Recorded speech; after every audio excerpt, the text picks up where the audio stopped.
In a cave, the Akatsuki gathered at Itachi report. The leader Pain said, "Is it true?" "Yes, Leader-sama. We were unable to capture the Kyuubi," said Itachi. "Forget about capturing him.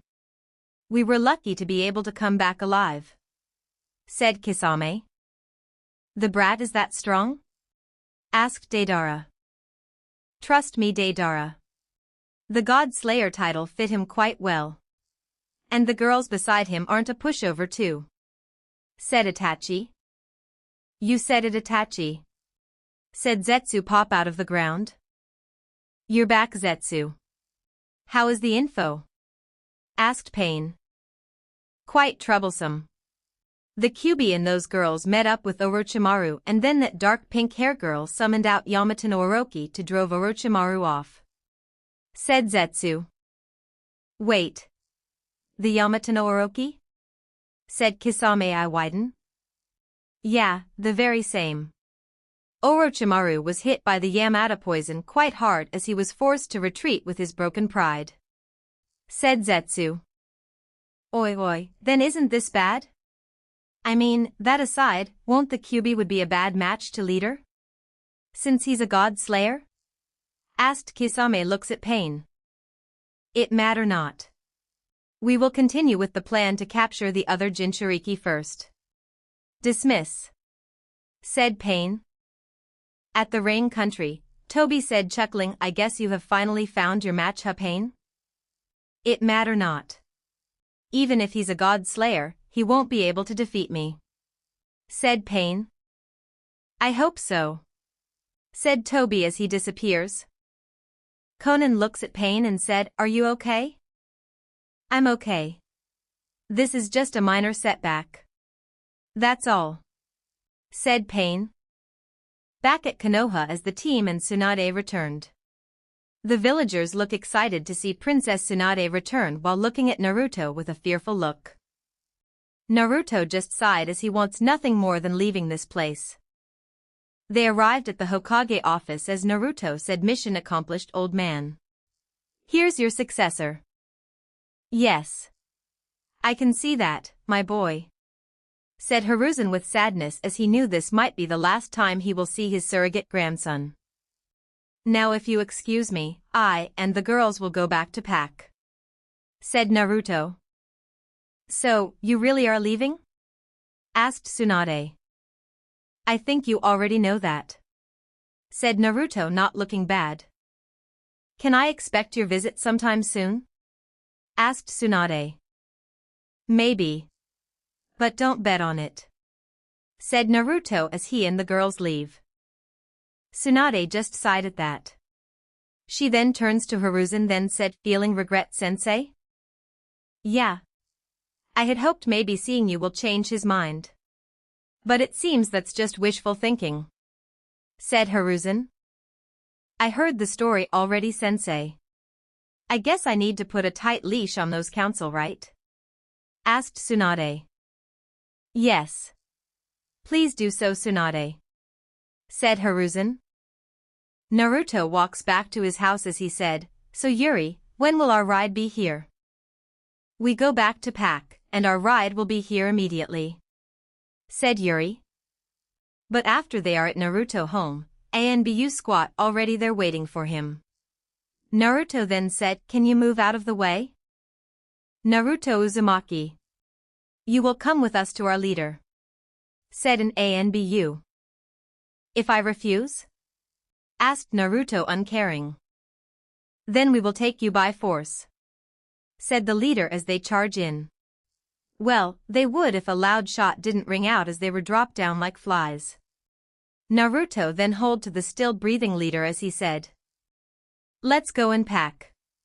After that, I need to drop by the council for a second." The girls nodded as Naruto then disappear along with his escort. At the council, Tsunade right now having a shouting match with the council. "How many times do I have to tell you? By law, if Genin Uzumaki wishes to resign, then he is free to do so," said Tsunade. "You can't be serious, Tsunade. Not only he's a Jinchuriki but he's also a god slayer as well. Do you really wish to have someone like that leave Konoha? Said Koharu. Weren't you people always supporting the Uchiha before and never give a damn about Naruto? So why don't you just continue to go back kissing his feet instead of obstructing Naruto when he wants to get out of your way, huh?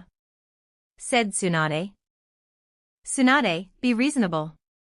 The moment he leaves Konoha, various force will try to recruit him, and that's including our enemies as well.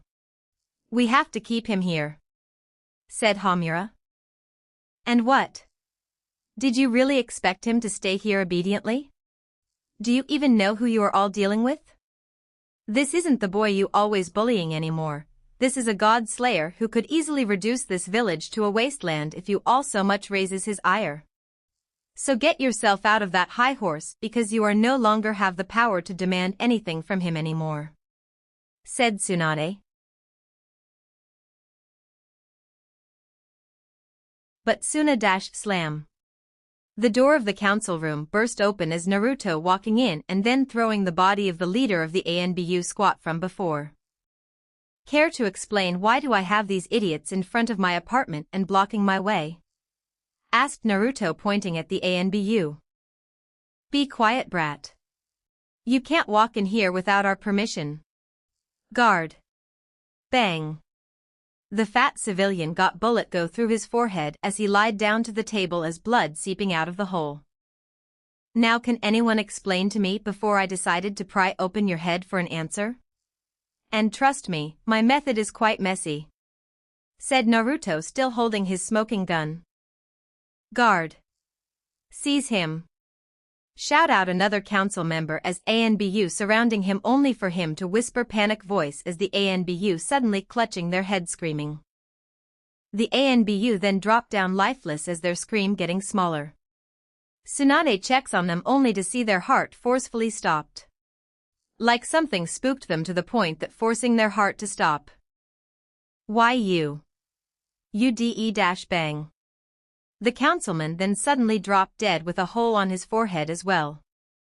Do I really have to get the info out of you my way? Unless you don't want this room to be painted in red, then I suggest you start talking. Said Naruto leaking ki out.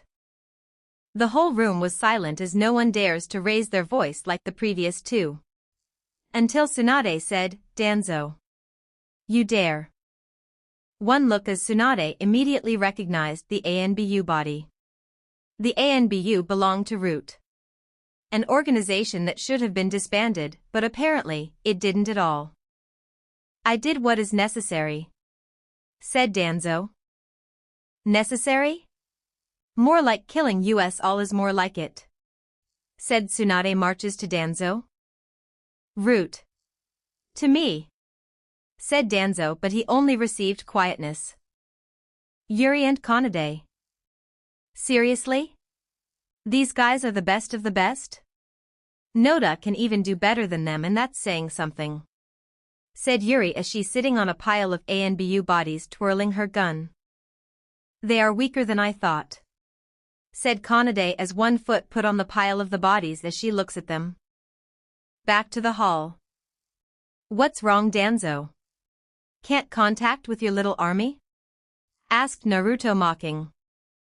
Danzo looks at Naruto angry as he starts to unseal his right arm to reveal a wooden arm emplated with many Sharingan eyes. Danzo, what have you done? Asked Tsunade disgusted while the council look horrified. To think you have fallen this low. Said Hiruzen saddened with a pained look. Huh, so I take it this is your secret weapon? Asked Naruto snickering. You won't be laughing long now, demon. You and your army will now obey me. Said Danzo using the arm to make Naruto bow down to him. Unfortunately, Danzo can only see Naruto yawning as he looked bored. Obey me. I command you to obey me. Said Danzo tried harder making him look silly. Naruto could only chuckle and shake his head as he said, Are you done? Why? Why didn't it work? Asked Danzo shocked. You want to know why? Because I'm just too strong for you, that's why," said Naruto. Leaped at Danzo, cleaving the wooden arm off. It was so fast that Danzo took a few seconds to register the pain as he held his bloody side scream out. Why? Why won't Izanagi work?" asked Danzo, confused. Izanagi? What is that?" asked Naruto. Naruto-kun. Izanagi is a forbidden jutsu of the Uchiha clan. In exchange for their sight, the Uchiha can alter the reality itself like an illusion," said Hiruzen. "Oh, so it's like controlling your fate, destiny alike?"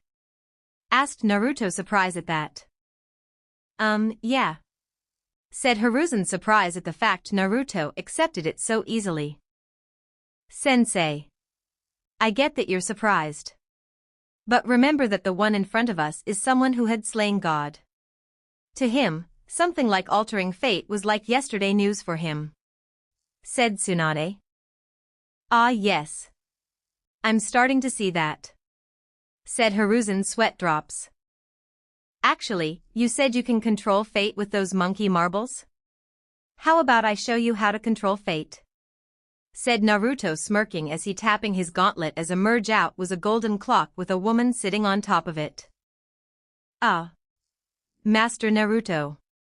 What is your wish?" asked Norn.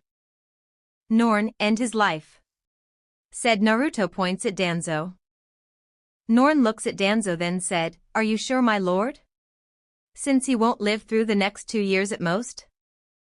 Danzo looked angry at that, as this woman just decided that he can't live past 2 years, while the others just look closely, especially Hiruzen and Tsunade. "The fool thinks he can control my fate with some monkey marble. I think it's time to show him just how pitiful is that," said Naruto. "Ho! So he intends to control your fate with such pitiful attempted like that?" asked Norn. Looks at Danzo and then looks at the wooden arm at the floor that starts to go berserk. "Oh no," said Hiruzen, starts to realize. "This is bad. My grandfather's cells start to go on a rampage," said Tsunade. Prepares for the worst. "Say Norn, how about a demonstration at that thing?" asked Naruto, points at the wooden arm. "Of course, my lord," said Norn as she points at the wooden hand, and the clock under her starts spinning. The onlookers start to wonder what's going to happen, then something unbelievable happened right in front of their eyes. The wooden arm, which contained Shodaime Hokage cells, was in the middle of rampaging, then it suddenly stops moving and then shaking. The wooden arm then starts to dry up as the eyes on it start to bleed more and more. The arm then gives out on last struggle as it fell down limp. The eyes that bleed out suddenly pop one by one, and after the last one pop, the arm then broke down to dust as it was scattered by the wind. "Well, everyone, hope you enjoy the demonstration, because the real show is about to start," said Naruto, smirking. Danzo then starts shaking in fear as he tried to run, but Naruto shot both of his legs, making him unable to run. "Do it," said Naruto. Norn nodded as she then points at Danzo as the clock is once again ticking. Danzo tried to crawl away, but it was no use as his body starts to grow older and older until his flesh and blood reduced to nothing but bones. The onlookers could only look terrified as no word escaped their mouth. Especially the civilian council, they afraid at the thought of Naruto, order that thing to do the exact same thing it did to Danzo. Naruto then turns to the council as he said, "Now, is there any objection to my resignation?" Silent echo through the room as Naruto said, "Glad we could understand each other." Naruto then recalls Norn as he then walks out of the council room smiling. After Naruto left the room completely, Hiruzen and Tsunade release their breath as they unknowingly holding it. "There. Now you see what happened?" Danzo crossed with him and he paid the price. "Do all of you want the same thing to happen to you?" asked Tsunade, challenging. The civilian did a smart thing for once as they're shaking their head rapidly. The clan head just look at what left of Danzo as a reminder of themselves that, never provoke Naruto. Ever. Naruto. Oh, our ride is here, huh? Asked Naruto, looking up to see a large blimp airship that has the SSS symbol on it as it is hovering right above Konoha. Took you long enough. So how did it go? Asked Yuri. Don't worry. I have already make sure to tell them what happened if they tried the stunt like today again. Said Naruto. Our luggage is already on board. Shall we get going? Asked Yuri. Yeah, let's go. Said Naruto. After Kanade and Yuri climbed up, or more like jump up with magic, as it was Naruto's turn then. Wait. Naruto then turns to the voice to see Hiruzen and Tsunade run toward him along with others. Ayam then walks up first and said, Are you really leaving, Naruto? Yeah, sorry about that, Ayam. Maybe I could visit you and Old Man Tucci for ramen someday. Said Naruto. I see, so this is your choice, Naruto? Asked Ayam. Yeah. Said Naruto. Well. I guess I can only say take care of yourself, okay? We will always ready for your order, Naruto-kun. Said Ayam. Thanks, Ayam. Said Naruto, smiling. Naruto. Said Jiraiya, step up. Haze, what do you want? Asked Naruto. Can I ask you to stay? I'm sorry for being a bad godfather. Said Jiraiya. No, and I don't care. To me, you are nothing more than a stranger who pushed me off the cliff. Said Naruto. You have to rub salt in the wound, don't you? Asked Jiraiya, scratching his head, but he then brought out a scroll and threw it at Naruto. Naruto caught it and said, What's this? I figure since this is the last time that I might see you, so I give you a scroll containing a certain jutsu belonged to your father. I won't ask you for forgiveness, but you could at least take it. After that, you can throw it away or do whatever you want with it. Said Jiraiya. Don't tell me in that scroll was. Said Tsunade knowingly. It's his birthright. I have no right to keep it from him. Said Jiraiya, shrugged. Well, as for me. Said Hiruzen as he holding a scroll as he gives it to Naruto. Inside this is all you need to know about the Uzumaki clan. I planned to give it to you once you became Chunin, but hey, God Slayer counted, right? Naruto chuckled at that as he took the scroll. Next is Tsunade as she walks toward Naruto and said, About me, well, I don't have fancy clan legacy nor cool jutsu for you, so I could only settle with this. Tsunade took out her necklace as she puts it on Naruto's hand as she finished, Be careful, brat. Yeah, old hag. Said Naruto, took the necklace. This brat. Said Tsunade with her fist up but smiling while shaking her head. Big brother. Said Konohamaru as he and his friends run toward him. Konohamaru. Said Naruto. Big brother? Are you really gonna leave? What about Hokage? Asked Konohamaru as he and his two friends are in tears. Yeah, sorry about that, Konohamaru. It just that. I got a new family now. You should be able to understand that just how wonderful family is.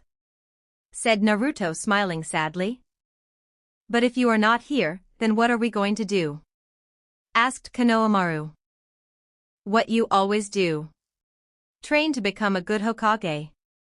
Look on the bright side, with the old man is now retired, he can teach you how to be a Hokage. I mean, wouldn't it better to have an actual Hokage to teach you to become one? Said Naruto. But. Now, don't cry. You are a future Hokage now. You have to be strong.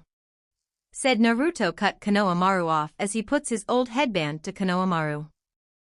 Here, take this. When you become a genin, wear it with pride as you are one step closer to your dream. Said Naruto. Konohamaru kept on crying as he's holding the headband. Team 8, 9, 10 are also here to send Naruto off. Hinata still has a hard time to speak up even when she's seeing her crush is now leaving her, for good. Kurenai tried to encourage her as Shino and Kiba look at Naruto smiling but crying a bit. Lee and Guy shed tears as a good friend of theirs are now leaving. Tenten was quite disappointed as she was unable to ask Naruto to let her take a look at his katana and that weird L-shaped weapon.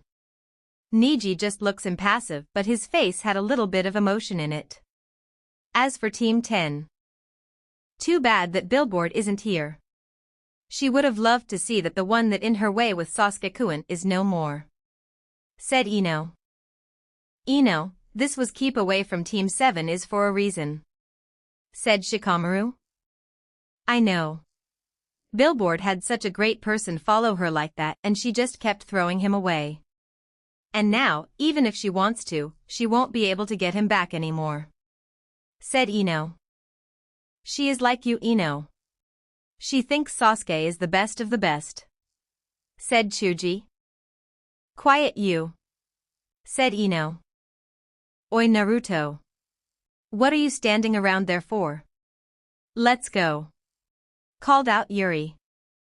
Naruto chuckled at that and said, well, you heard her. Time for me to get going. Yes. I believe you should go, my boy. Said Hiruzen as Naruto then jump up reaching to the blimp. In the blimp, Naruto meets a familiar face. Oh, Ayato. Long time no see. Yeah. It's good to have you back, Naruto. Said Hideki behind the wheel. Before that, are you sure you can drive this? Asked Naruto. How rude. I'm the secretary of our leader Yuri. Of course, such trivial matter like this is no problem for me. Said Ayato. All right then. Ayato. Bring us back to our destination. Said Yuri commanding. Yes. HQ, here we come. Said Ayato as they set sail. Look out world. The afterlife warfront is here. Said Yuri clenching her fist as the blimp fly away from Konoha to its destination, the SSS HQ.